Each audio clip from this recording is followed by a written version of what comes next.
到看见89岁的焦晃还对演戏念念不忘，我才明白老艺术家对艺术的执念有多深。你刚才说什么？你要干嘛？演点戏，还能演戏哈？能吗？来一点戏，来一点好了。来一点点哈。说起焦晃，最经典的莫过于他演的帝王。别人演帝王那叫演得好，而焦晃演帝王直接是本色出演，因为他即使不化妆不穿戏服，就坐在那儿就和戏里一个味儿，有帝王气质。本期视频咱们只谈演员演技，不谈角色好坏，看看他演的帝王究竟有何魅力。温馨提示，如果你不喜欢某个历史人物，请勿上升到演员身上。恒晨啊，来一根。这一扔，不抽啊，红利。你不能冲，老四带他出去。哎，朕的打火机呢？焦晃在帝王专业户中，其实演的帝王并不算多，只演了3位皇帝，其中出演了2次康熙帝、2次乾隆帝和1次大汉齐圣汉景帝。这里面最经典的莫过于大清第一巴图鲁了。皇爷爷是我大清的第一巴图鲁。第一巴图鲁，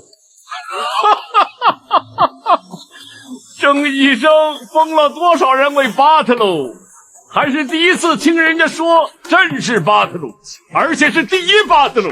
焦晃演帝王最出彩的点就是有着不怒自威的气魄，许多演员在饰演帝王时会不自觉地用力过猛，通过吹胡子瞪眼、咆哮夸张的肢体语言来展现不可侵犯的皇权，而焦晃的表演则完全相反，他展现的是一种静水流深的权威。首先他是顶级的话剧演员，话剧界历来有南郊北虞的说法，北虞指的是著名话剧表演艺术家于世之，而南郊就是指的焦晃。喜爱看他话剧表演的观众还送给他一个外号叫沙剧王子，所以自从于世之老爷子去世后，话剧界就焦晃一人独大，称为南郊北晃。他的话剧功底之深厚，别人可谓是望尘莫及。像傅大龙、陈道明那些实力派演员，在演电视剧时都难免带有浓厚的话剧风格，而焦晃不同，你看他的戏几乎看不到演的痕迹。他说话时语速不快，音量不大，但每个字都掷地有声。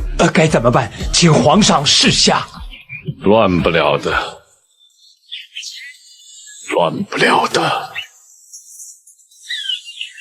你说的对，都不要动。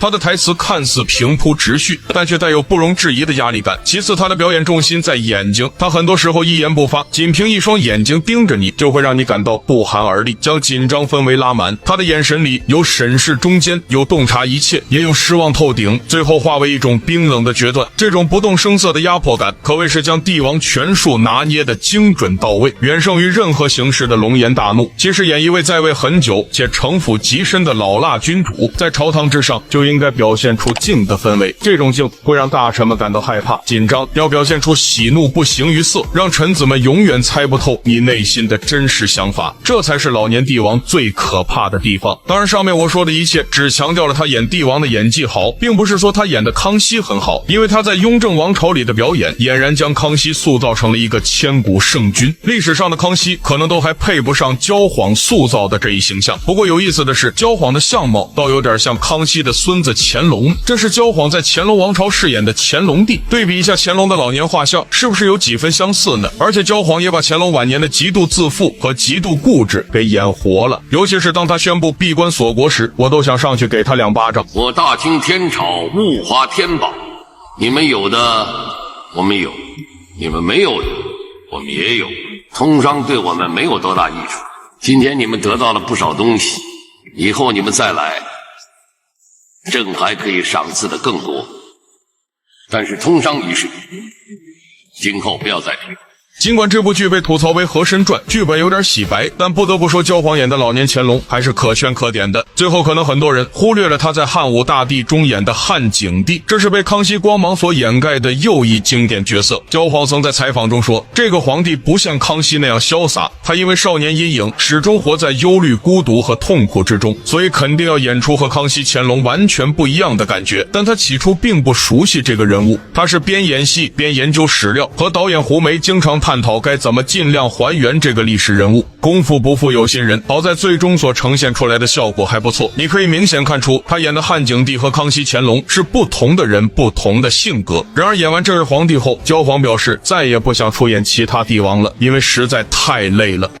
康熙、乾隆、汉景帝同样都是皇帝，我想作为演员来说，如果稍不留神的话，很可能给大家一种雷同的感觉。对，每次演戏，我出来都是很痛苦的过程啊。